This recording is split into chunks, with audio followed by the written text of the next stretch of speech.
Alex Wolkowitz, chiropractor in Bloomsburg, Pennsylvania.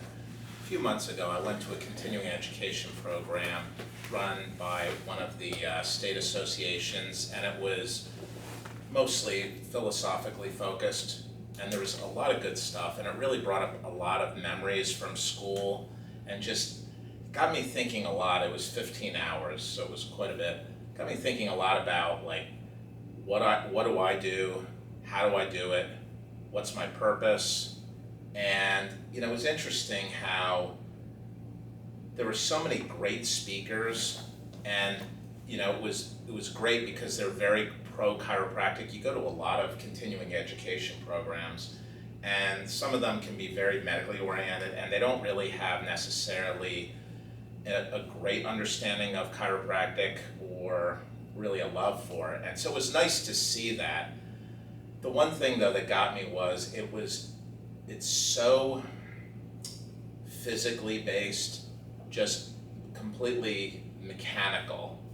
And what I love about coming to Self Center is that we see so much more of what chiropractic really is and can be, and what it can do for people. And it's nice because there are times it's good to kind of be reminded of more the mainstream philosophical chiropractic approach, but then it's kind of like, to me, it kind of goes to a bit of a dead end, and then I feel like we've gone way past that. And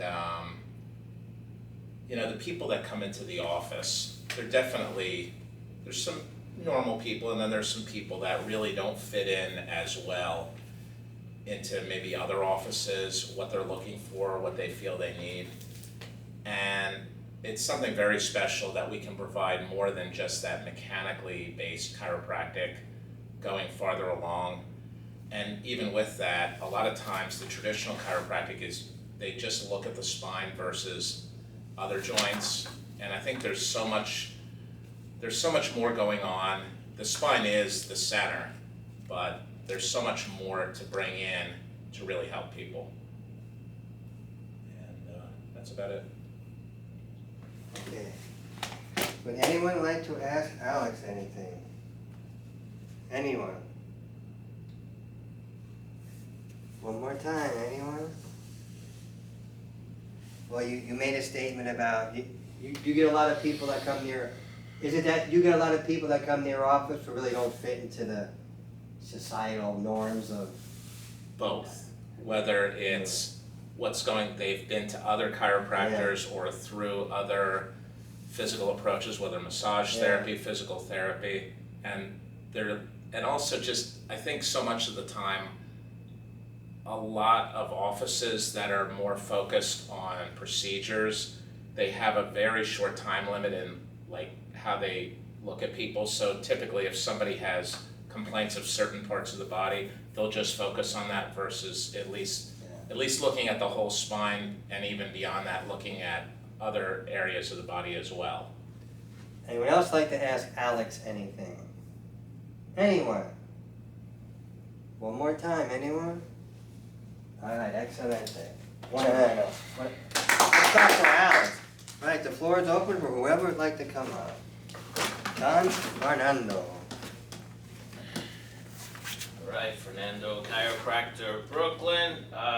Piggybacking off what Alex was saying, he was talking about people being mechanical, and we were on a trip, and we went to the Henry Ford Museum, a part of it, and you see all these automobiles there, and they do a spectacular job of like giving you a history of the United States, and then obviously the automobile, but they have even like Thomas Edison's old workshop. They have crazy stuff there. He was the richest guy in the world. He just decided to bring all these artifacts into his place. He had this house filled out of stone from England, rebuilt on the spot with this crazy stone roof, and you're like, wow, you could just imagine how hard that would be to put back together. But the key was that when we were kids, you go back, these things are historical so long ago, then you realize, man, that was pretty recent. I always came into all these cars and stuff, how things got so quickly.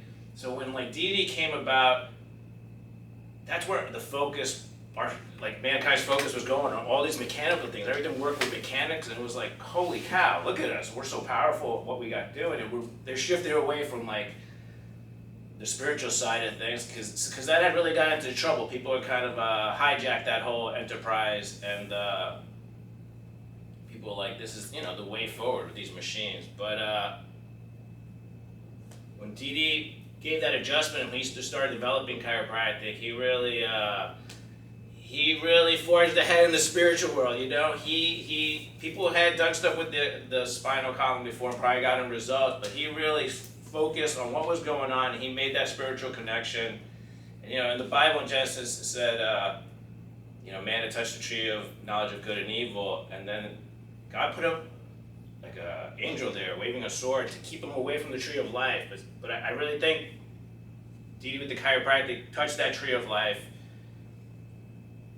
And we're here as chiropractors following that stuff. It's only been 130 years. And we got a long history already, and a lot probably in front of us.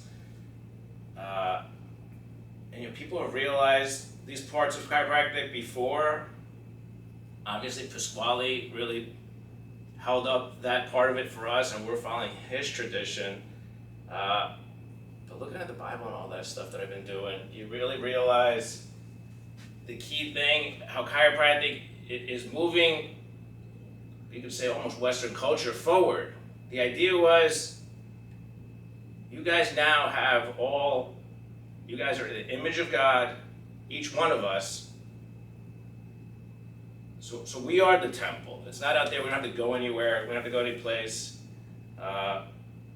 We have to foster ourselves, make ourselves better. And as a chiropractor, the more and more I do it, the more I focus on that vertebral column and just taking care of people with chiropractic, the better results I get. And that's one of the reasons you come down to Self Center, is to stay on chiropractic and not get off in other things, even though those things might help people.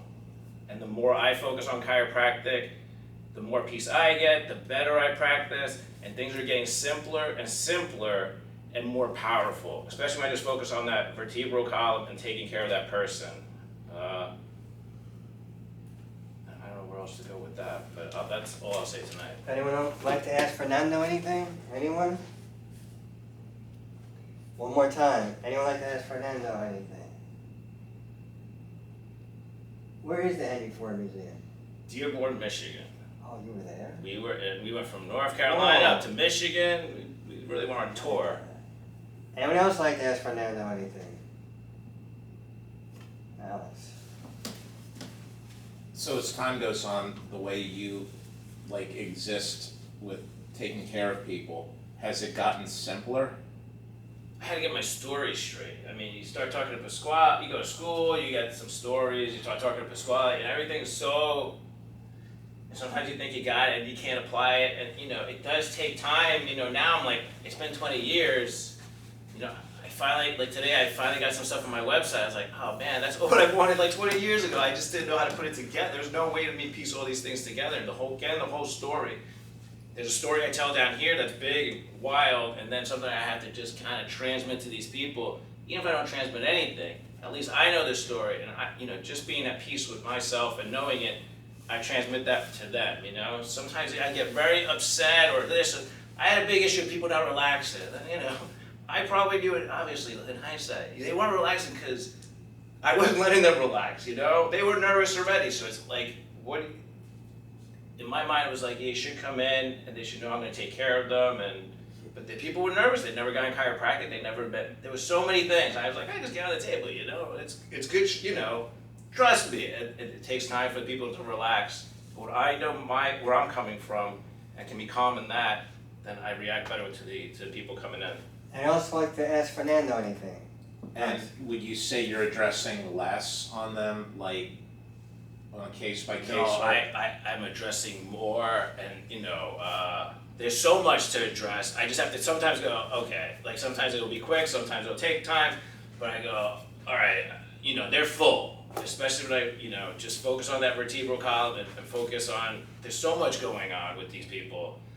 To give them that adjustment, just that right amount, that's what we're there for, right? Before I might have gone over the top with too much, or then sometimes I go, well, they got to come back for other visits, so I'm going to give them less. But I just give them kind of really what they need that visit, and again, just be more comfortable, like, that's what they need here today. So are you I think saying, they're getting their, I can tell they're getting their fill and they're much happier, even if, again, they're not signing up for care or whatever, the craziest thing people say to you when they get off the table, but as long as they're in a good mood, you know you did something well, so you said about focusing on the spine, are you doing less extra spinal work on people on average, or? I do less extra spinal thing on everything talking about. Before I would just assume people would just be like, well, obviously you gotta come in and get adjusted, right? But people didn't even, so I would say, I would give them 100 other things to do, and they would think, well, I went, I'd see them, and they'd be like, well, I was doing the exercise and this. I was like, but they never came back to the office. I'm like, well, I guess I have to just emphasize that. Just, this is what we do here, and then, if they ask me about exercise, there's a million things you could do for it. Like, you don't need it from me.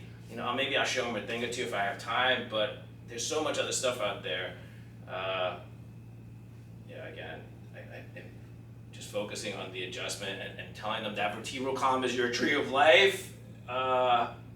And let's go from there. Hopefully you get the message and how important it is for them to get in, transmit that. Alright, excellent. Bueno, that's what we're gonna do. Does anyone else want to say anything, whether you're in the Zoom world? Anyone? From the Zoom world? From Far Hills. Far Hills Family Chiropractic?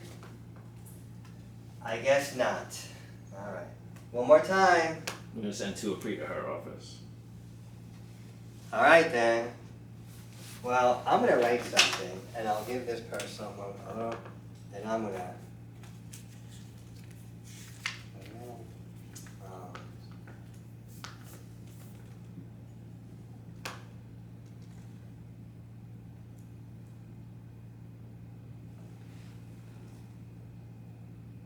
oh yeah. I'll probably be, alright, that's for later. Alright, one more time. Anyone else from Zoom World or anything? Alright, then I'm gonna go. So, Brian Patrick Gordon, chiropractor, Jersey City, New Jersey. So, Fernando was talking about Dee Dee Palmer. That's who I'm gonna start off talking about. Oh, I did it before, just real quick. If you notice, Fernando used the word vertebral column. One thing Pasquale says, don't say spine, because the spine is a thorn, and that will prick you. So let's use the word vertebral column. There's more to that, but that's for another day. So, Dee Dee Palmer was born in 1845 in Port Perry, Ontario, Canada. Then when he was 20 years old, he moved to the U.S. And I'm not sure if he moved right to Iowa. That I forgot to look into, but he wound up in Davenport, Iowa. And he was an interesting guy. He's a very well-read guy, very learned man. He was knowledgeable about many things. He was also part of a thing called the Spiritual Church. The Spiritual Church was very popular at that time. You also think about that era. You also had a lady named, I think her name was Mary Baker Eddy, or Mary Eddy. I think it's Mary Baker Eddy. Christian Scientists. They're a very interesting group. And she was, so I'm just pointing this out to say it was a time where people were really bringing up, they had a certain way, and now they're like, well, I want to start bringing this stuff up to a whole different level.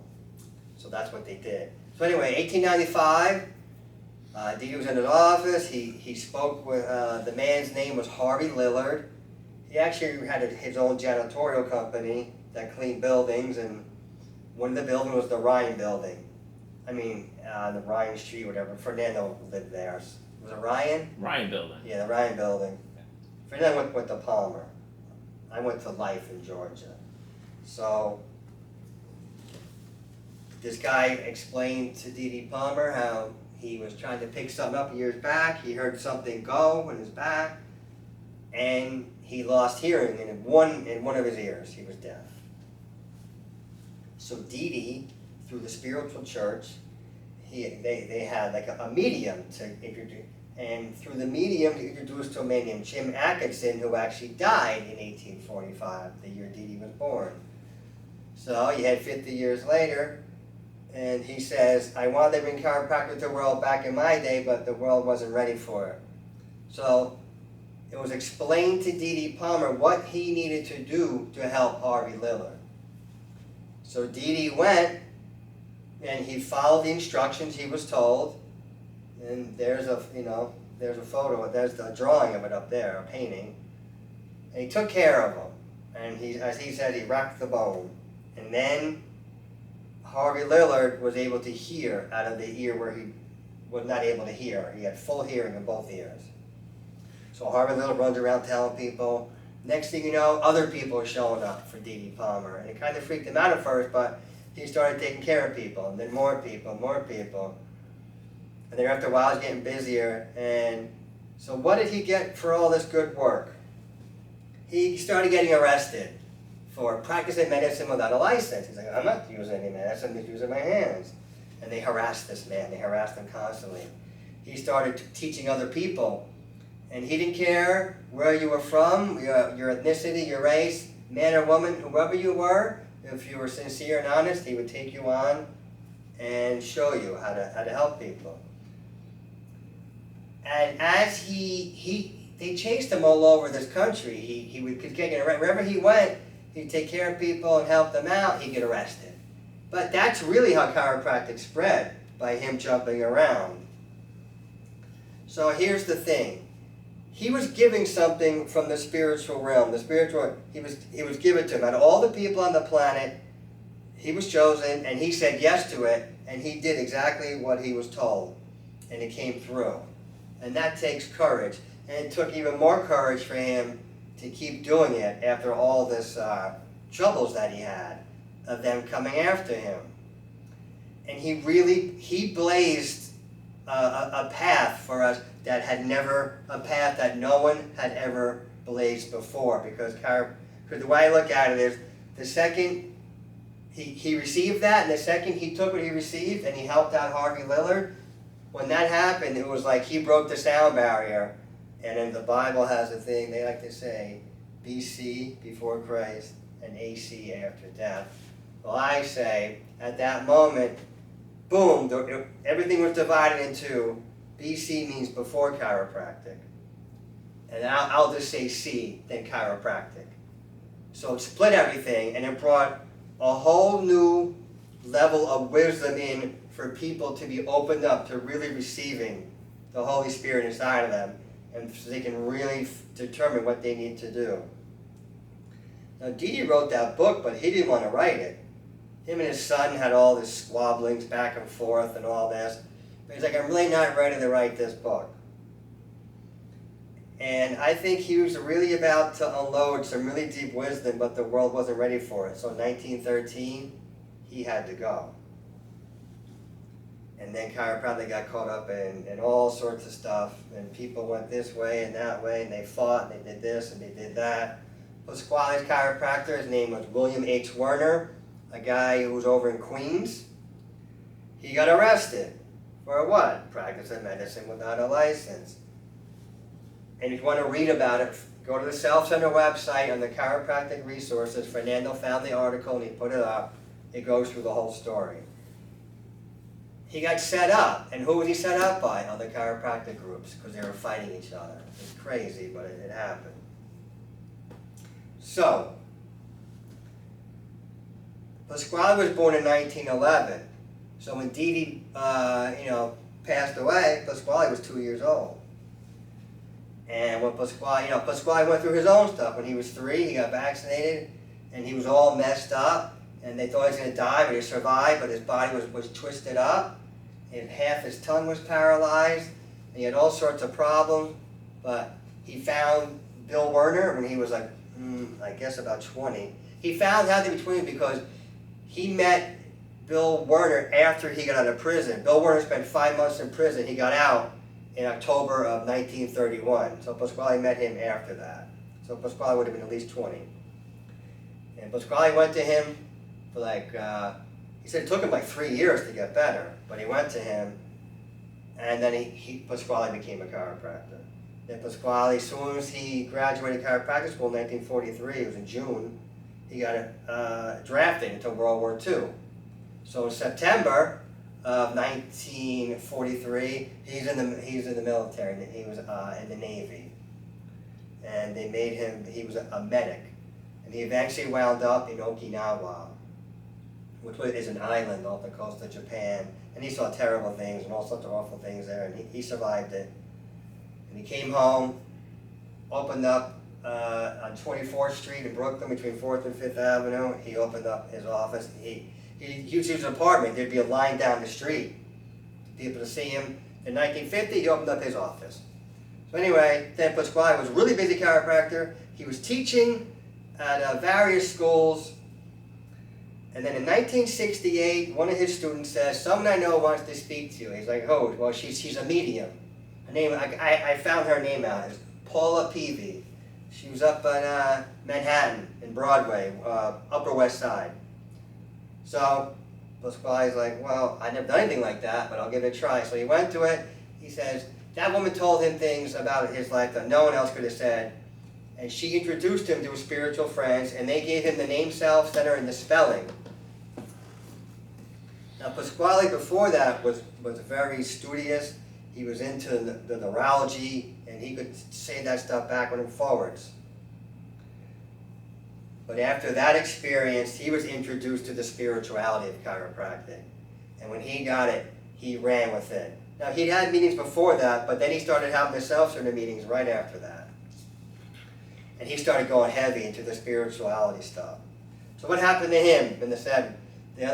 They wanted Pasquale to go along with them. I don't really want to get into the details of it, but they were doing certain things, and he didn't think it was right, and he didn't want to do it, because he said, "I'm on the spiritual road." So he was banned pretty much from speaking at events. They wouldn't have him around, and people badmouth him. And he's like, "Well," so after a couple of years of this, there was a guy named Stanley Alpert. And Stanley Alpert's a chiropractor from Brooklyn. Stanley graduated chiropractic school. It's called Atlantic States in Brooklyn in 1951. Another old-time chiropractor, and I knew him well, and Fernando knew him. So in the 1970s, I don't know, mid-1970s or late 70s, Pasquale goes to Stanley. He goes, "Stanley, why do these people hate me so much, these chiropractors?" And Stanley goes, "They don't hate you, Pasquale, they fear you." So let's get into that. Let's go back to D.D. Palmer. He was feared. They were the power. Some group of people who were running things are like, "I don't like what this guy's doing. People are gonna wake up. They're gonna really start doing things. They're not. Next thing you know, they're not gonna need us around." But Pasquale, it really wasn't so much that. It was these guys were doing a money grab, and they thought the stuff he was teaching would interfere with them doing that. So that's what happened. He was gonna even open up a place. He's gonna get a building. I think it was Bay Ridge, in Brooklyn. And it was going to be for sick children to come in, their families, and have chiropractors there, 24 hours a day, helping these children. And these other chiropractors, who do you think got the law on to get after him and shut it down? These other chiropractors. And that's just really due to, once again, fear. Why? Why were they so afraid of this guy? Because he was I also like Pasquale because he never said he was perfect. He said he had a lot to learn, and he knew he had a lot to learn, and he knew he wasn't perfect, and he was easy to find. All you got to do was go to his house or call him and get hold of him. So anyway, Pasquale was dealing with that, and that went on for a long time. Then around the early 90s, that broke out. This lady named Sharon Gorman had him go to somewhere in Pennsylvania. I forget the name of the thing. So I don't know. I never been to it, but he went there and he spoke. And he said when he first spoke, he was naming names of people he thought wronged him. Blah blah blah. Then he realized that's not the path I should be on. I've learned all the spiritual things. He's like, I was taken out of this world because all he did was study, because he was still working in the early 70s, and in 1980. His spiritual friend told him, "You have to retire and only start doing the work through the books and sharing it more." So he did it. He had to kill him to do it, but he did it. So I'm just giving a little history lesson to, I'll bring it up. So then Pasquale did this thing. He had his meetings, and eventually, the people that we met him. Those of us who went down there, and I heard him speak in 1992 when I first started chiropractic school. He was there. They called it, what's the word? Assemblies And he spoke. I'm like, wow, this guy's something else. Then I heard him speak in my classroom. So I think I heard him speak about 2 or 3 times. But I didn't meet him. And then 1998, I met him, and it was it. It was powerful. So, and then in 2010, March 1st, 2010, he's like, I'm done, and Pasquale leaves us. Now, Pasquale took what D.D. Palmer and all the other old school gave him. He was on their path, but then he jumped off of that and he blazed his own path. And D.D. Palmer made it easier for Pasquale because he knocked down a whole bunch of stuff, a whole bunch of obstacles out of the way. Then Pasquale came in, he knocked down a whole bunch of obstacles for me, and I jumped on that path with him. And then he left in 2000, so then I had to jump off that, and pretty much all of us at Self Center did, and we had to start finding our own way. So here it is over 16 years later, him passing away, and I really finally think I really understand a lot of the things that he was sharing with us. Because, you know, I think about these things every day. Now, the reason why I'm saying all these things is these people, these old-time chiropractors, a lot of them got arrested. Not this DD, a lot of them got arrested. Pasquale was threatened to be arrested. Stanley Alpert was threatened to be arrested by these people. And the reason why it got a little bit easier, the chiropractors that served in World War II, when they got back, people respected the soldiers. So people started saying, what are you doing arresting that man? He's a World War II veteran, you can't do that. So then they realized, all right, we can't do this to them. So Pasquale was telling me, how can we get in here and get more control of these people, licenses? There's a whole story about that, but I don't want to get into that. And there's so many, then all these other things came along to really distract us from really looking at what chiropractic really is. Such as insurance, the CCE, and all these things. But we had to go through it for some reason. So here we are today. Now, I'm going to get into this now. People,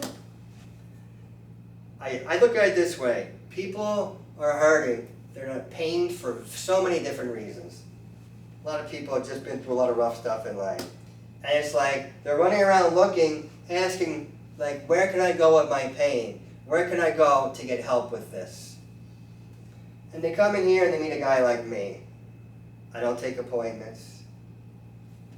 I don't, I listen to whatever they have to say. And I don't sit there and, I don't care whatever crazy worlds even if they were criminals, I'm fine. You did that, you're here now. I said, let's just focus on you right now, getting everything better. So, there's the word suffer. And this word, I hear this word a lot.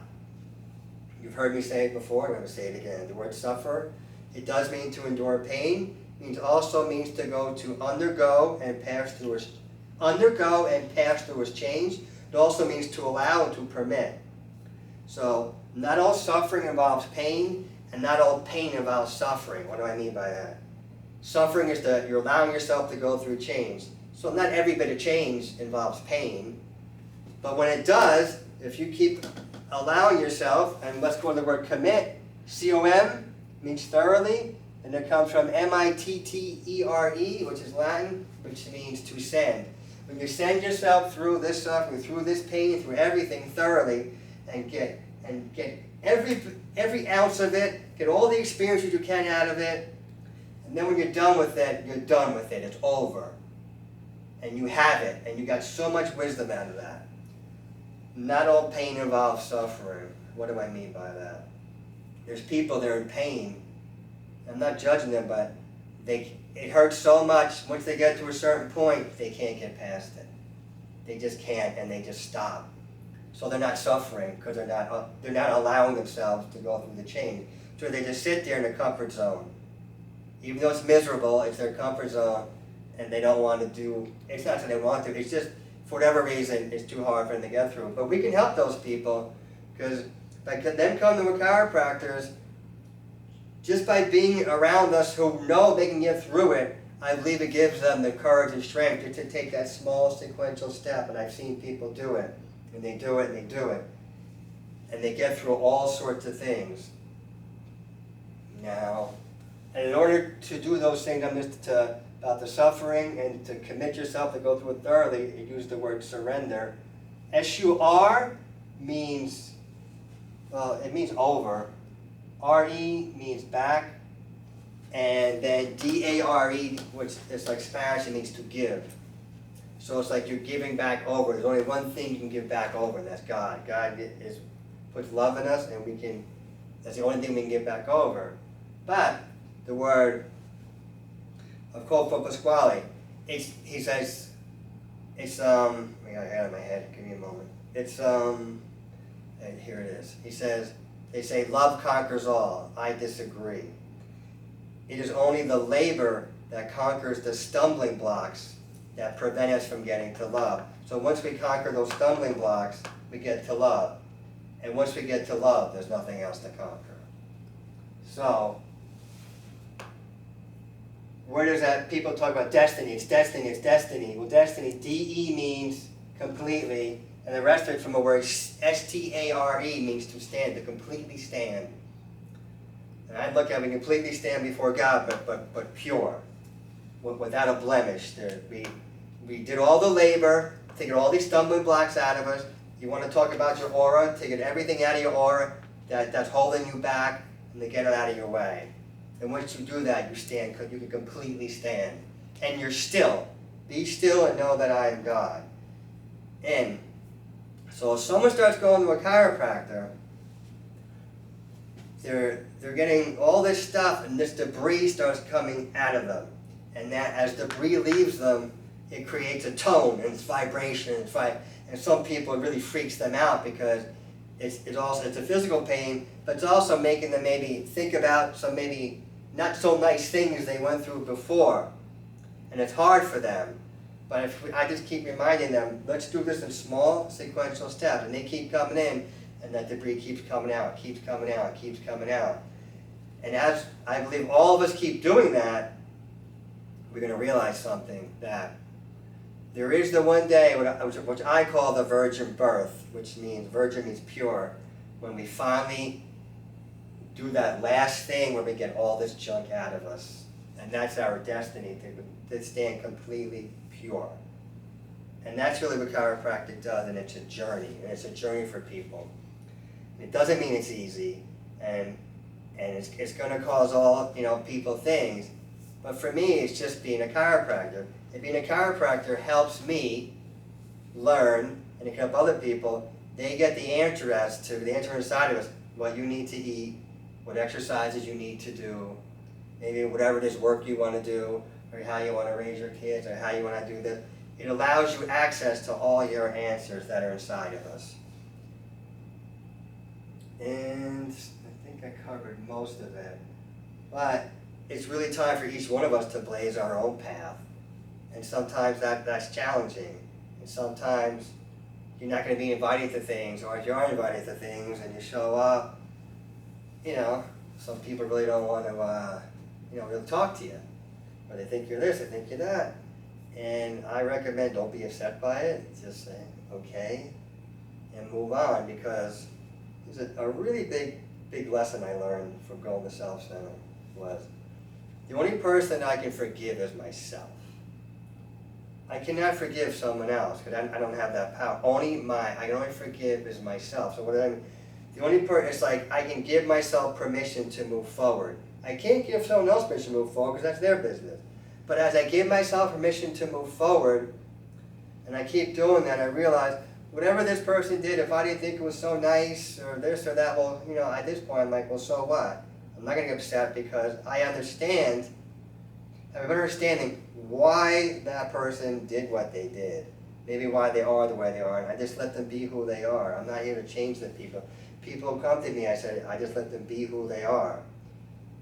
And there's no pressure, but they sense that I love them, and they sense I'm on their side, and that to me allows them to relax and gives them the courage to break down those stumbling blocks. D.D. Palmer, what he did was just like it was a miracle that he took that wisdom and he used it, and that he just kept going. Because let me tell you, if you ever, I read the transcripts of one of his court appearances, and it was just a battle of him back and forth with the prosecutor. But he won all his cases, by the way. Anyway, and then he did it, and then and other chiropractors whose names I'll never know, but they're the unsung heroes. They did an amazing job, and they still do to this day, that I don't know who they are. They still do amazing things.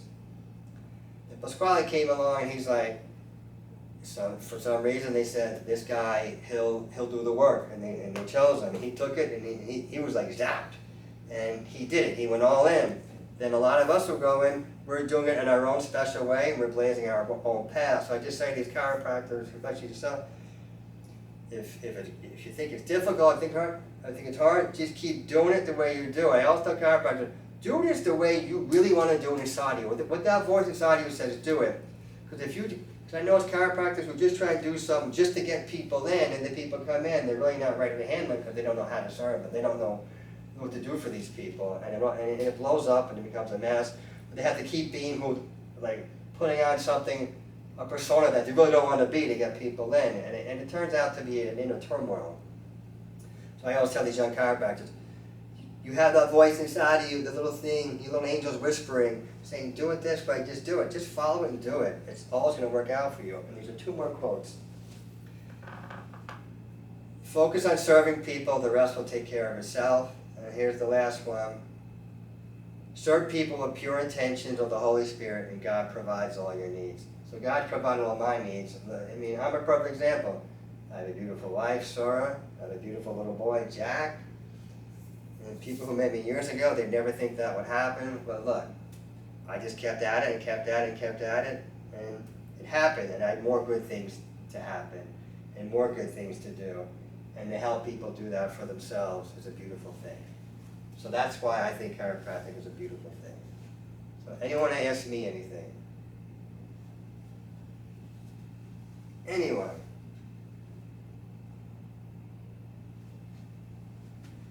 One more time. Anyone want to ask me anything?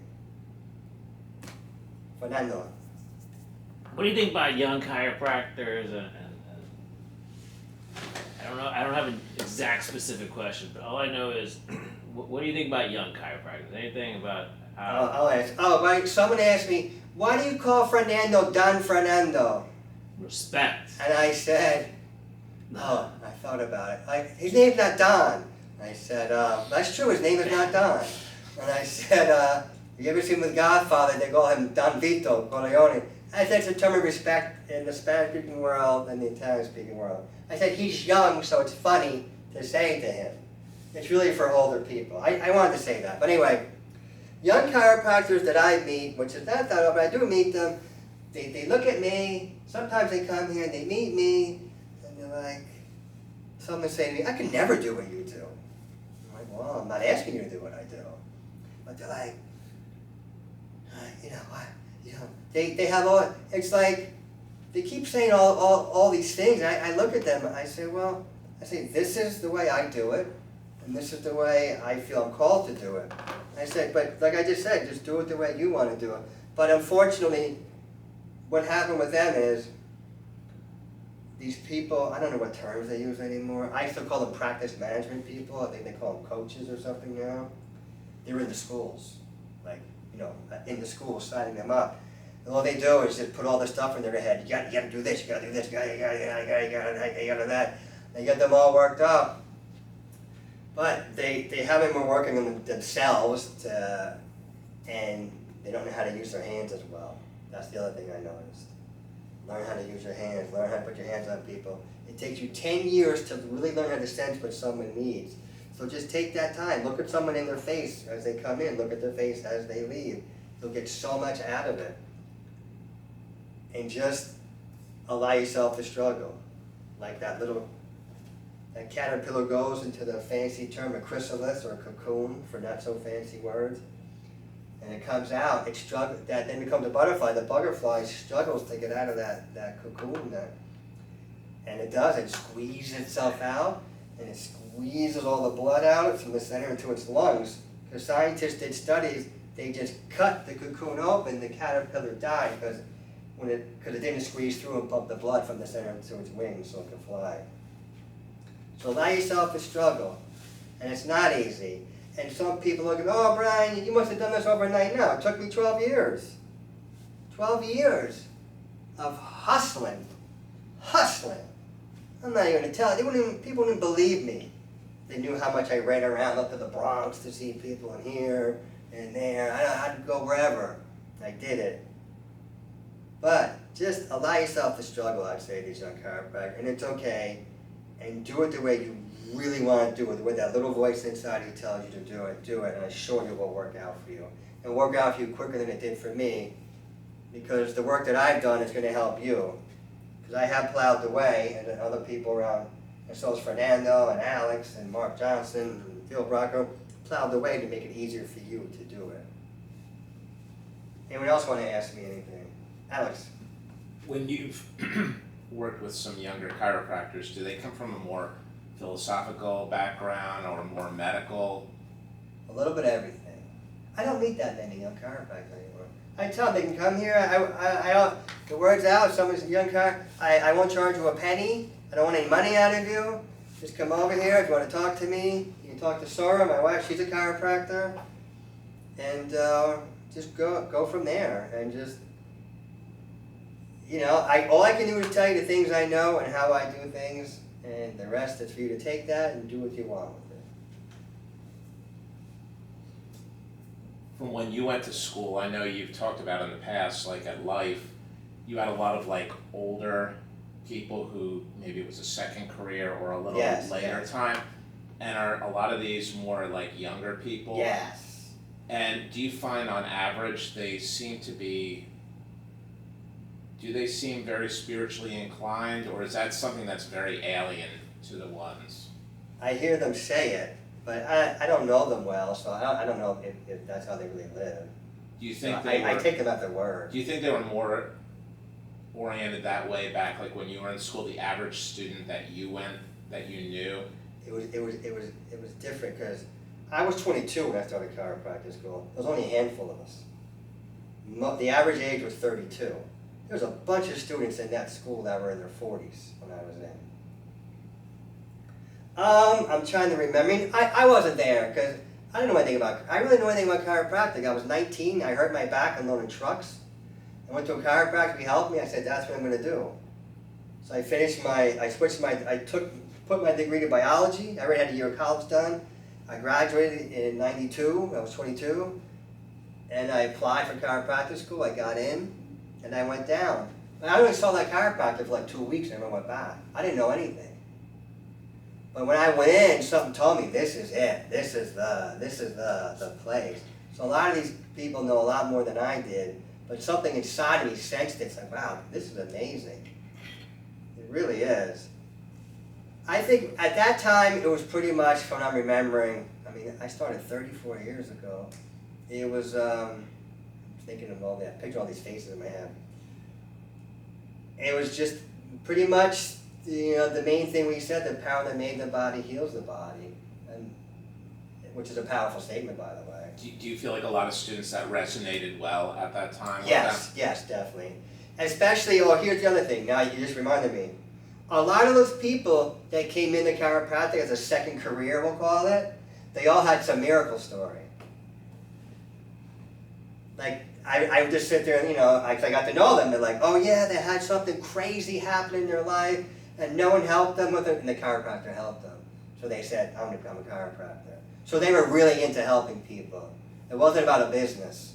It was really about, because, people thought, it's a lot of chiropractors look at it just as a business. It's like, and for me, it's not. It's a spiritual calling, and I'm here just to serve. And I know Bob Wand doesn't like the word serve, so I'll use the word observe. Ob means be in the direction of, and then SERVAR means to keep watch. So I keep watch. So I'm observing people. I'm watching the direction that they're going in and helping them go in that direction to get them closer, really, to God. That's how I look at it.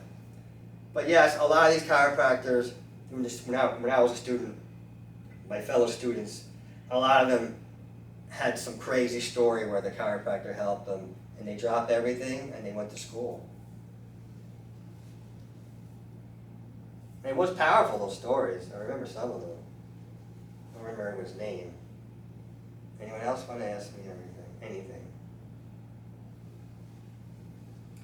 Just in closing, I mean, you know, you just think about what D.D. Palmer went through, what these old-time chiropractors went through, and guys like Pasquale, you know,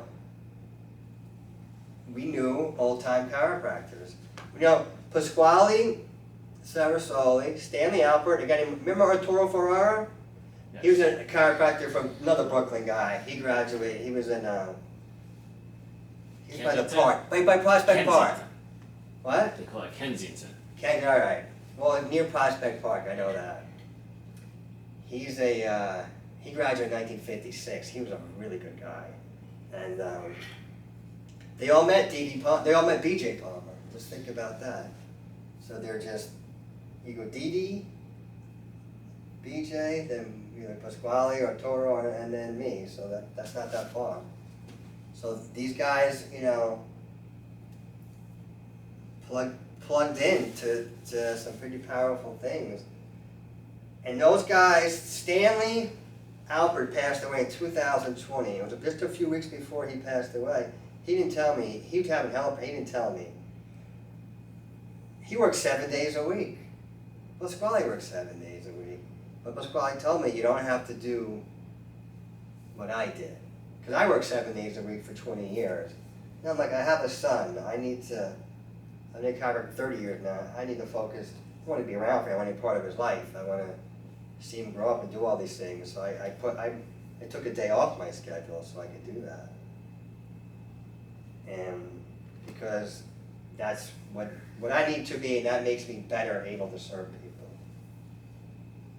Anyone else want to? Alex? Did Pasquale go to Atlantic States? No, he went to a school called Eastern Institute of Chiropractic. It was on the corner of 42nd Street and 6th Avenue in Manhattan, Oh. which is called Bryant Park. He is Stanley went to Atlantic States, which was in Brooklyn. He said it was in like the basement of a building. It was like classroom next to the boiler room, and that's where Stanley went to school. So did Arturo. He went to Atlantic States. None of these schools were there anymore. Pasquale graduated in June of '43. Stanley 1951. Arturo 1956. So that's some old-time chiropractors we got to learn from. Anyone else want to ask me anything? Anyone? Zoom world? All right. Thank you, everyone. Great job.